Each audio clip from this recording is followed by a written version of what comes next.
அத்தை, சின்ன வயசுல என் அப்பா என்னை விட்டுட்டு போனப்போ நான் அதையே ஃபீல் பண்ணேன். அதுக்கப்புறம் இந்த குடும்பமே எனக்கு உறவா கிடைச்சது.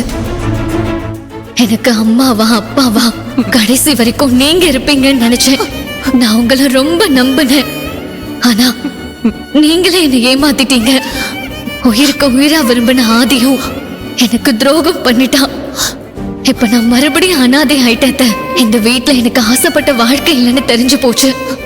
இதுக்கப்புறம் நான் எதுக்காக உங்களுக்கு பாரமா இருக்கணும்? அதனால நான் உங்களை விட்டு போறேன். என் அப்பா கிட்டே போறேன். அத்தை, என்ன மன்னிச்சிருங்க அத்தை. ஸ்வேதா, ஸ்வேதா, என்னம்மா? அம்மா, என்னாச்சுமா? எதுக்கு இப்ப சத்தம் போட்டீங்க? ஐயோ, நடக்க கூடாதது நடந்துருச்சு. ஐயோ, இப்படி பண்ணிட்டியே ஸ்வேதா. குடு.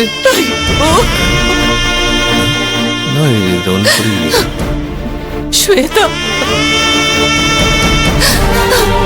குடு. ஐயோ,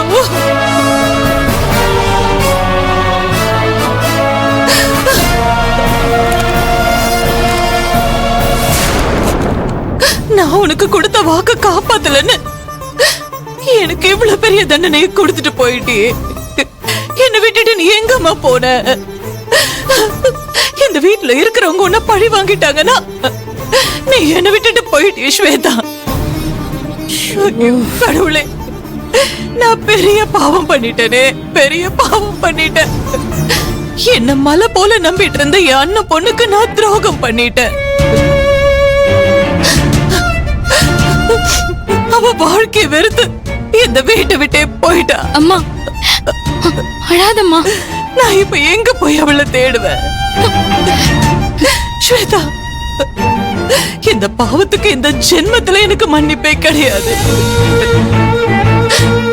டேய், என்னடா இதெல்லாம் அநியாயமா இருக்கு? ஆதி விருப்பப்பட்டு கல்யாணம் பண்ணிட்டு வந்தது ஒரு தப்பா? அதுக்காக ஸ்வேதா வீட்டை விட்டு போயிருக்கா. டேய், அவ தனியா போய் என்ன பண்ணுவா? அதங்க எனக்கும் புரியல. இந்த வீட்டுல இவ்ளோ பேர் அவளுக்கு சொந்தமா இருக்கும் போது அவ எதுக்கு இந்த வீட்டை விட்டு போனோம்? அதானே. ஆதி கல்யாணம் பண்ணிக்கிட்டா என்ன? ஏன் அவளுக்கு சொந்த பந்தம் நாமெல்லாம் இல்லையா? அவ பண்றது சரியில்லைக்கா. ஒரு பொண்ணா இருந்துட்டு இப்படி வீட்டை விட்டு வெளியே போனா அவளுக்கு என்ன பாதுகாப்பு இருக்கு? ஏன் ஒரு படிச்ச பொண்ணு இதெல்லாம் யோசிக்க மாட்டாளா? நந்திதா, இவங்கள வாய மூட சொல்லு, இல்லன்னா அவ்வளவுதான் இவங்களுக்கு மரியாதை. என் அண்ணன் பொண்ணு வாழ்க்கைய வெறுத்து போனதுக்கு காரணமே இவங்கதான். பண்றதெல்லாம் பண்ணிட்டு எந்த முகத்தை வச்சுக்கிட்டு அவளை பத்தி பேசுறாங்கன்னு கேளு. ஆனா ஒண்ணு, ஸ்வேதாவுக்கு மட்டும் ஏதாவது ஒண்ணு ஆச்சுன்னா இவங்க எல்லாரும் தான் பதில் சொல்லணும். என்ன? அவளோட சாபோ 7 ஜென்மத்துக்கும் நம்மள சும்மா விடாது. அம்மா, நீங்க ஒன்னும் கவலைப்படாதீங்கம்மா. ஸ்வேதா ஏதோ கோவத்தால தான் இப்படி எழுதி வச்சுட்டு போயிருப்பா. அவ கண்டிப்பா திரும்பி வந்துருவாமா. நீங்க பதட்டப்படாம இருங்க. வீணா பயந்து உங்க உடம்ப கெடுத்துக்காதீங்கம்மா. எந்த தப்பு நடக்காம நான் பாத்துக்கிறேன். நீங்க கொஞ்சம் தைரியமா இருங்கம்மா. எனக்கு யாரும் ஆறுதல் சொல்ல தேவையில்லை.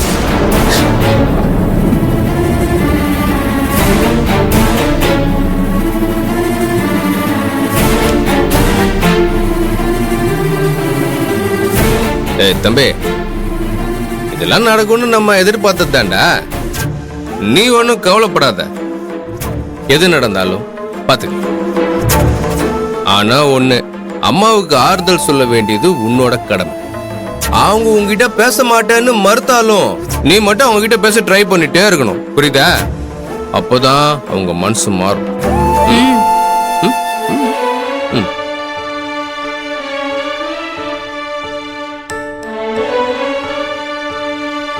கடவுளே, நான் இந்த வீட்டுக்கு வந்த நேரம் பார்த்தா இப்படி எல்லாம் நடக்கணும். என்னால மகிழ்ச்சியோட வாழ்க்கை பறி போயிடுச்சேன்னு கவலைப்பட்டா இப்ப இந்த ஸ்வேதாவோட வாழ்க்கை கேள்விக்குறியாயிடுச்சு. ஸ்வேதாக்கு என்ன நடந்தாலும் அந்த பழியும் பாவமும் எனக்கும் ஆதிக்கும் தானே வந்து சேரும்.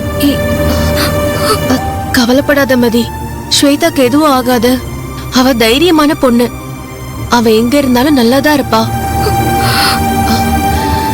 சரி, வா போலாம்.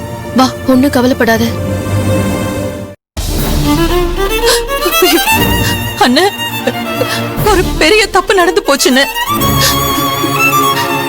ஏற்கனவே ஸ்வேதாவை எப்படி சமாதானப்படுத்துறதுன்னு தெரியாம நானே தவச்சுக்கிட்டு இருந்தேன்.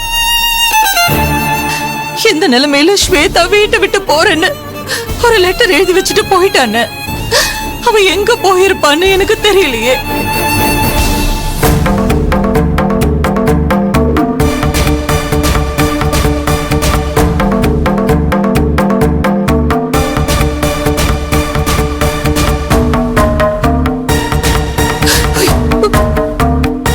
ஆதி எதனால மகிழிய லவ் பண்ணத அவங்க அம்மா கிட்ட சொல்ல முடியாம தவிச்சான்னு இப்பதான் எனக்கு புரியுது.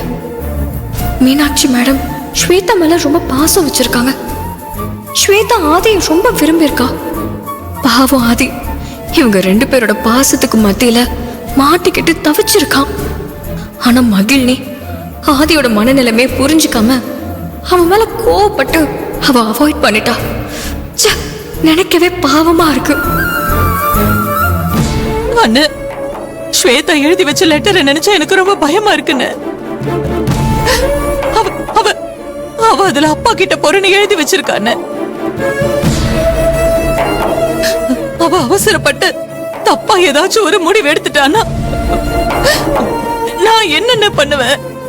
எங்கன்னு போய் அவளை தேடுவேன்? எனக்கு ஒண்ணுமே புரியலையே. என்ன அண்ணா, ஸ்வேதாவுக்கு எதுவும் ஆயிடக்கூடாது. நீதான் அவளை காப்பாத்தணும். எனக்கு தீராத பழி வந்து சேர்ந்துரும்.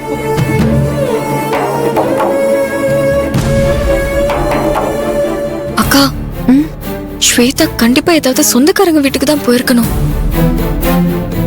எல்லார் வீட்லயும் போய் பார்த்தா ஸ்வேதா இருக்கிற இடம் தெரிஞ்சிரும்க்கா. உடனே போய் பார்க்க சொல்லுங்களேன்.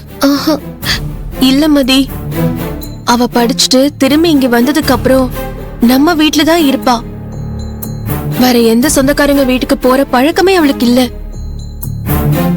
அது மட்டும் இல்ல, எல்லார் வீட்லயும் போய் ஸ்வேதாவை காணோன்னு தேடினா சொந்தக்காரங்க மத்தியில அவளுக்கு கெட்ட பேர் வந்துரும்ல. அது அவ எதிர்காலத்தையே பாதிக்கும். அப்போ அவளை எங்கக்கா போய் தேடுறது? அதான் எனக்கும் தெரியல மதி. தம்பி, அம்மா மாமா போட்டோ பார்த்து புலம்பிட்டே இருக்காங்க. பேசாம நீ போய் ஸ்வேதாவை கண்டுபிடிச்சலான்னு ஆறுதலா 4 வார்த்தை சொல்லு. போ, போடா போ.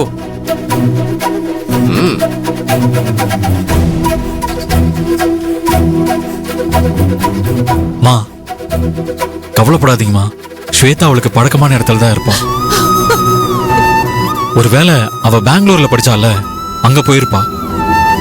இல்லனா அவ கூட படிச்ச ஃப்ரெண்ட்ஸ் வீட்டுக்கு போயிருப்பா. நீங்க ஒண்ணும் கவலைப்படாதீங்கம்மா. ஸ்வேதாவை எப்படியும் தேடி கண்டுபிடிச்சிடலாம். நான் உனக்கு கொடுத்த வாக்க என்னால காப்பாத்த முடியல. என்ன